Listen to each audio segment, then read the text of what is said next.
অপচট অব্যাহত, শুক্রবারও ধর্নায় সায়ন্তিকা রিয়াদ। এ নিয়েই রাজ্যপালকে আলটিমেটাম দিলেন কুণাল ঘোষ। জট কাটাতে উদ্যোগী হয়েছেন স্পিকার। উপরাষ্ট্রপতি জগদীপ ধনখড়ের সঙ্গে ফোনে কথা বলেছেন বিমান বন্দ্যোপাধ্যায়। রাজ্যপাল রাজ্য শপথ সংঘাত, এখনো আটকে বিধানসভার উপনির্বাচনে জয়ী দুই তৃণমূল প্রার্থীর শপথ। এর প্রতিবাদে শুক্রবারও বিধানসভায় ধর্নায় বসেন সায়ন্তিকা বন্দ্যোপাধ্যায় এবং রেয়াত হোসেন সরকার। ওনাকে প্রথমে আমরা জিজ্ঞাসা করেছি যে কাইন্ডলি অনারেবল গভর্নর আমাদের জানান যে কে আমাদের শপথ বাক্যটা পাঠ করাবেন, এবং ওনাকে কি লিখবো আমি যে আপনার উপর সন্দেহ হচ্ছে আমি যাবো না, ওই যে নিরাপত্তাহীনতায় আমি ভুগছি, ওনাকেই লিখবো? এটা নিশ্চয়ই লিখবো না। ভদ্রতাটা বজায় রেখে আমরা এটাই লিখেছি যে নিউ এন্ট্রেন্ট হিসেবে আমাদের ইচ্ছে, আমরা খুশি হব যদি মাননীয় অধ্যক্ষ আমাদের শপথ বাক্যটা পাঠ করেন। যদি সোমবার বিকেল 3টের মধ্যে এই জট তিনি খুলে না দেন, তাহলে untold story of hotel Taj palace New Delhi এটা কিন্তু সকলের সামনে আসবে। বিধানসভা ভবনে শপথ হবে, ওনার যদি ইচ্ছা হয় এসে শপথ নেওয়াবেন, ওনার যদি মনে হয় স্পিকারকে অনুমোদন দেবেন।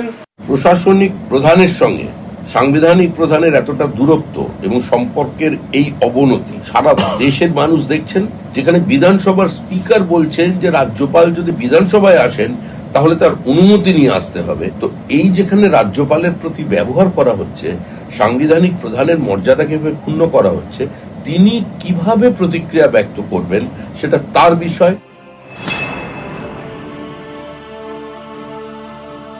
রাজ্যপাল রাজ্যের মধ্যে বেশ কয়েকদিন ধরে চলছে এই শপথ সংঘাত।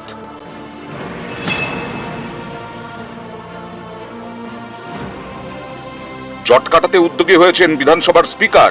সিভি আনন্দ বোসের আগে পশ্চিমবঙ্গের রাজ্যপাল ছিলেন জগদীপ ধনখড়। তিনি এখন উপরাষ্ট্রপতি তথা রাজ্যসভার chairman.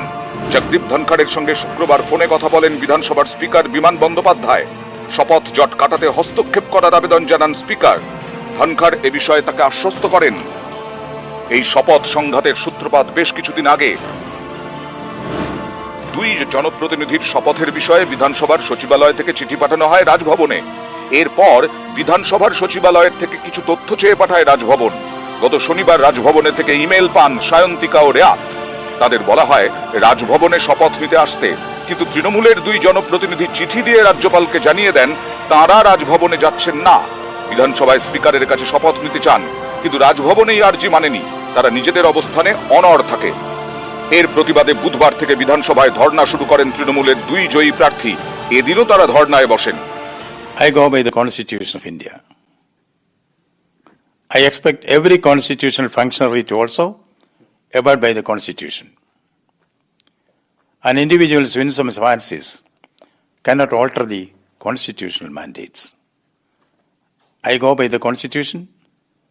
Even a few months back, when there was a by-election, the MLA so elected took his oath in the Rajbhavan. This is not something new. অনেকেরই অভিযোগ বিধায়ক হিসেবে এখনো শপথ না নেওয়ায় এলাকার নানা কাজ আটকে থাকছে। এই প্রেক্ষাপটে এদিন রাজভবনের তরফে একটি বিবৃতি প্রকাশ করা হয়। তাতে বলা হয়েছে জয়ী জনপ্রতিনিধিদের নিজেদের এলাকায় কাজ করতে কোনো বাধা নেই। নিউজ 18 বাংলা। খাস কলকাতায় গণপিটুনিতে মৃত্যু, মোবাইল চুরিকে ঘিরে ব্যাপক উত্তেজনা। মধ্য কলকাতার হোস্টেলে যুবককে মার অন্য আবাসিকদের। মোবাইল চুরির অপরাধে মারধরের অভিযোগ। হোস্টেলের বাসিন্দাদের বিরুদ্ধে মারধরের অভিযোগ। হাত পা বেঁধে যুবককে মারধরের অভিযোগ হোস্টেলে। মারধরে মৃত্যু ইরশাদ আলম, এমনটাই জানা যাচ্ছে পুলিশ সূত্রে। নিহতের দেহে সর্বত্র আঘাতের চিহ্ন। মেডিকেল কলেজে নিয়ে গেলে মৃত বলে ঘোষণা। হোস্টেলের 14 জন আবাসিককে আটক করেছে পুলিশ। সিসি ক্যামেরার ফুটেজ দেখে তদন্তে মুচিপাড়া থানার পুলিশ। ওরা বলছে মোবাইল চুরি করেছে, ওদের কাছে প্রমাণ আছে। আজ সকালে 10টা 10:30 এরকম হবে। ছেলেটি চাঁদনি মার্কেটে কোনো দোকানে কাজ করে। পুলিশ তারপরে লালবাজার খবর দিল, লোকাল থানায় খবর দিল, 100 ডায়ালের বাইক পুলিশ এসেছিল। 14 दिन मिलकर मारा, सब इधर है बैठा हुआ। डंडा मोटा मोटा है खाने। मेरा पति चोर नहीं है, चोरी नहीं किया है। 14 कोई मिलकर मारा है, उसको सजा मिलना चाहिए। सर वो मेहनती लड़का है, सुबह भी कहीं काम करेगा फिर मेरे पास आके काम करेगा। मेरे पास हेल्पर काम करता था, कुछ पॉलिश करना हुआ, कुछ साफ सफाई हुआ, पैकिंग करना हुआ, उसके लिए काम करता था। इतना साल से अगर गलत होता हम रखते क्यों? कोई आदमी 17 साल से काम कर रहा है, गलत कर रहा है,